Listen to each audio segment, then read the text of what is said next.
Rien qu'avant-hier, il y a un porte-hélicoptère amphibie qui s'appellerait Tonnerre qui a accosté au port autonome de Cotonou. À bord, c'est des milliers de soldats français et nous les suivons régulièrement. Ils doivent être à leur 10e débarquement à Cotonou. Il est temps que ceux qui pensent que nous aimions juste pointer du doigt se réveillent et comprennent la détermination, la volonté de la France à nous aider. La France apporte un appui partenarial à certains pays de la région du Golfe de Guinée à leur demande dans leur lutte contre le terrorisme djihadiste. Les forces que nous avons expulsées par notre territoire et à travers la frontière avec le pays frère du Tchad s'est retrouvées ou se sont retrouvées sur le territoire. Les mercenaires font l'objet d'un soutien des puissances occidentales que nous connaissons tous. Nous avons suffisamment goûté à la misère et nous avons décidé de nous assumer. Ce que vous allez entendre va bouleverser votre vision de la présence militaire française en Afrique. Un porte-hélicoptère géant, baptisé Tonnerre, vient d'accoster à Cotonou, à bord des milliers de soldats français. Officiellement, il s'agit d'un simple exercice militaire. Officieusement, tout indique qu'un nouveau dispositif stratégique est en place, aux portes du Sahel. 10 débarquements successifs, des manœuvres répétées et surtout, un silence absolu du ministère français des Armées. Mais ce n'est pas tout. Des avions de surveillance français ont été repérés dans le ciel du Burkina Faso, opérant sans autorisation, sans coordination officielle et dans le plus grand secret. Officiellement, Paris dit lutter contre le terrorisme. En réalité, plusieurs rapports confirment une présence multiforme, discrète et parfois hors de tout cadre légal. Des bases, des drones, des écoutes clandestines et désormais un navire de guerre massif positionné dans le golfe de Guinée. Alors, simple coopération militaire ou stratégie de reconquête déguisée, menée dans l'ombre, loin des regards et des parlements?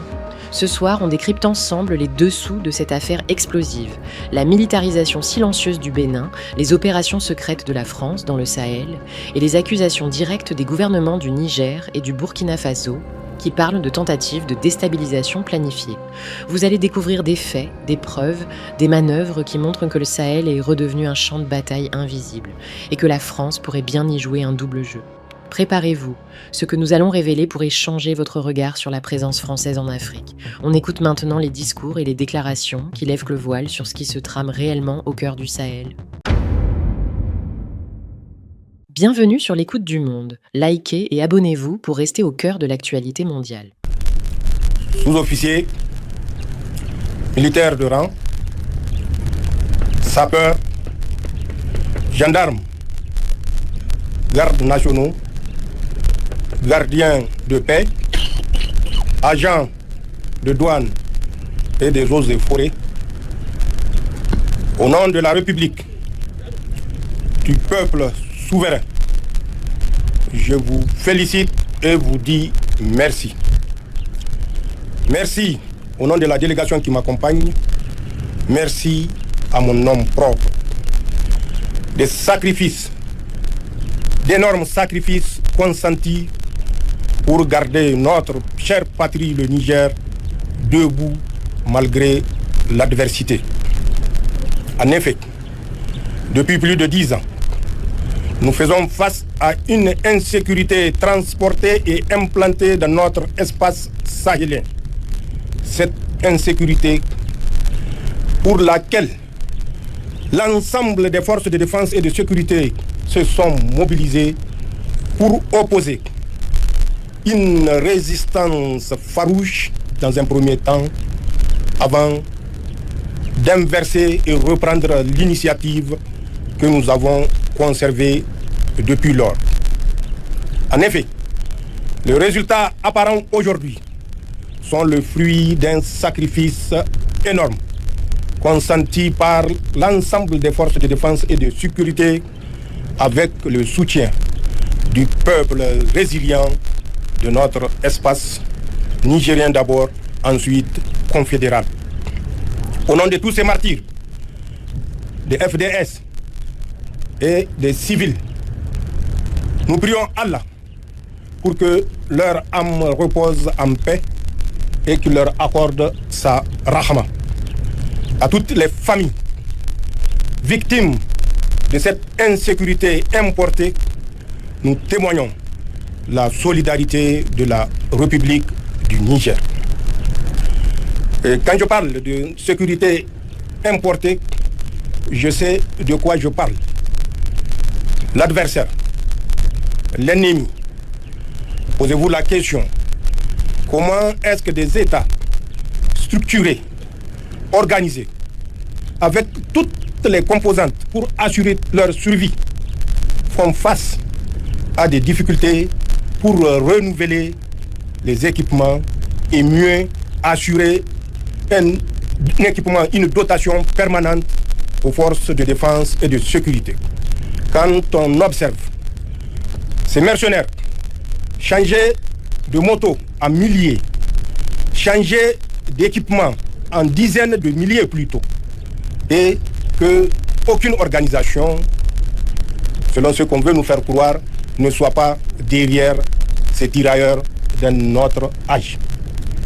Il va sans dire qu'ils bénéficient du soutien des mêmes sponsors qui les ont implantés dans notre espace sahélien, qui les ont encadrés dans notre espace sahélien, qui continuent à les équiper dans notre espace sahélien. C'est une vérité et une vérité irréfutable. Les adversaires, les mercenaires font l'objet d'un soutien des puissances occidentales que nous connaissons tous. Nous ne cesserons jamais de le dire pour que ceux qui les soutiennent sachent que nous savons et que nous prendrons les mesures pour leur apporter une réponse appropriée. Depuis le 26 juillet 2023, nous avons compris, et l'ensemble des forces de défense et de sécurité l'ont compris, soutenus par le peuple résilient nigérien, que notre sécurité, notre défense est une obligation morale de nos forces de défense et de sécurité. Cette obligation a besoin de l'accompagnement du pouvoir pour qu'elle exécute les missions qui leur sont confiées et qui sont connues de tous, reprendre l'initiative, garder l'initiative et débarrasser notre espace de tous ces criminels, mercenaires et leurs sponsors. Et Inch'Allah, c'est un serment. L'État ne faillira pas dans le soutien qu'il doit apporter à l'ensemble de nos forces de défense et de sécurité. Mais pour que la lutte soit plus efficace, les forces de défense et de sécurité doivent apprendre à connaître l'adversaire, à connaître l'ennemi, à connaître son mode opératoire pour toujours et toujours garder l'initiative. Si nous avons effectivement remporté des victoires, c'est parce que nous avons compris qu'il est de notre responsabilité et de notre entière responsabilité à être ce rempart qui protège notre nation contre les vagues, les assauts de ces bandes criminelles, et nous devons continuer à être le pilier sur lequel notre pays a toujours reposé et continuera à reposer, Inch'Allah. L'ennemi, je parle en termes de mode opératoire, ce n'est pas en termes de doctrine, et ceci est utilisé à juste titre. Le mode opératoire de l'ennemi, vous devez le connaître, c'est la mobilité. La mobilité à travers une discrétion assurée par le renseignement que lui fournissent ces puissances impérialistes dont l'objectif ultime est de déstabiliser et faire effondrer notre pays.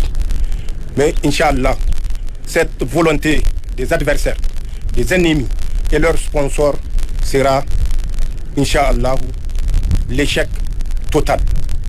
L'échec total parce que nous avons pris conscience de notre responsabilité historique à transmettre un témoin que nous avons reçu de nos prédécesseurs.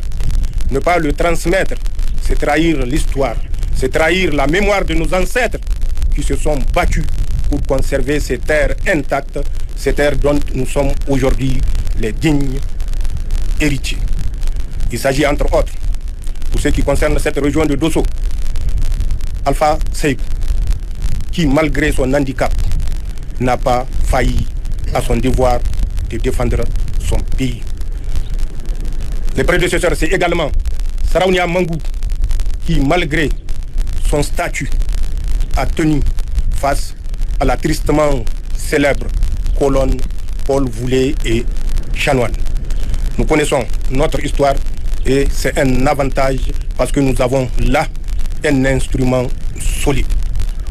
L'ennemi de 1896, 97, 99 et jusqu'à 1920, à travers la dernière résistance, grandeur nature, et les dignes fils ont opposé dans la partie de ce que nous appelons Abzin, cette résistance qui est l'une des dernières résistances, ont été un point de repère pour nous et continueront à être une source d'inspiration.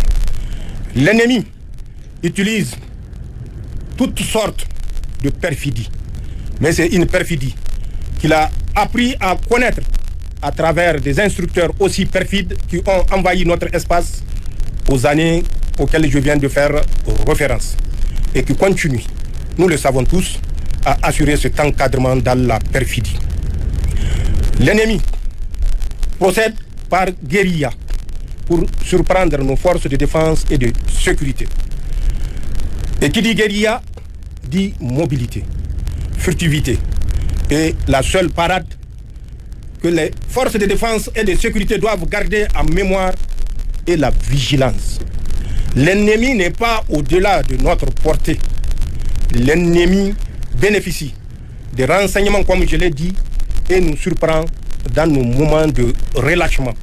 C'est pourquoi nous devons œuvrer sur le terrain, en cantonnement, pour être vigilants. La vigilance doit être une permanence au sein des forces de défense et de sécurité qui sont structurées, organisées pour que les missions s'exécutent de façon rotative et de nature à permettre à chaque instant à des troupes fraîches d'être à l'avant-garde pour sécuriser l'ensemble de notre territoire. Je l'ai dit, l'État ne faillira pas.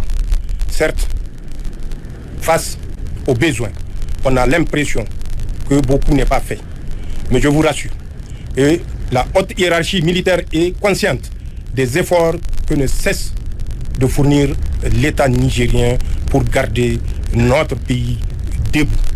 Nous n'avons pas d'autre alternative, nous n'avons pas d'autre choix que de consacrer les maigres ressources au profit de la sécurité de notre pays, au profit des forces de défense et de sécurité. Peut-être certains diront que nous aimons pointer du doigt les puissances impérialistes, mais c'est une flagrante réalité. Rappelez-vous, à titre d'exemple, quand il s'est agi du retrait des forces françaises de notre territoire, le commandement français, à travers le commandement français, leur autorité politique, ont tenté de nous mettre la pression pour que le repli se fasse à travers un territoire voisin qui est le Bénin. Nous savons quelle est cette intention qui se cache derrière la volonté de se retirer au Bénin à un jeu de pierre de notre territoire. Nous avions dit que le retrait des troupes françaises se fera par le territoire tchadien, à travers une grande partie du territoire national, mais pour déboucher sur le territoire tchadien et se diriger là où ils voudront. À notre grande surprise, allez-y vérifier. Aujourd'hui, là où je vous parle, à l'aéroport de Tourou. Tourou est un aéroport dont la piste fait 3300 mètres. 15-20 km tout au plus à l'ouest de Parakou. Vous verrez à Tourou, dans le W, dans la Pendjari, l'ensemble des forces que nous avons expulsées par notre territoire et à travers la frontière avec le pays frère du Tchad s'est retrouvé ou se sont retrouvés sur le territoire béninois. Il est temps que ceux qui pensent que nous aimions juste pointer du doigt se réveillent et comprennent la détermination, la volonté de la France à nous déstabiliser. C'est une vérité et nous ne cesserons jamais de le dire. Rien qu'avant-hier, il y a un porte-hélicoptère amphibie qui s'appellerait Tonnerre qui a aposté au port autonome de Cotonou. À bord, c'est des milliers de soldats français. On vous dira que c'est un exercice. Mais combien de ports sont plus appropriés que le port béninois pour conduire ce type d'exercice? Et à ce que je sache, et à date, ça doit être le 10e débarquement à travers des ports hélicoptères amphibies. Le 7 décembre, il y avait eu un ordre et nous les suivons régulièrement. Ils doivent être à leur 10e débarquement à Cotonou. C'est pour ça, malgré l'accalmie, malgré la reprise de l'initiative, nous vous appelons à la vigilance. En déploiement comme en cantonnement, restez vigilants. Écoutez les conseils des autorités militaires et de vos commandements directs. Ils savent de quoi ils parlent et ils parlent dans l'intérêt de la sécurité nationale. Merci pour tout ce que vous faites et ce que vous serez appelés à faire pour garder notre pays debout.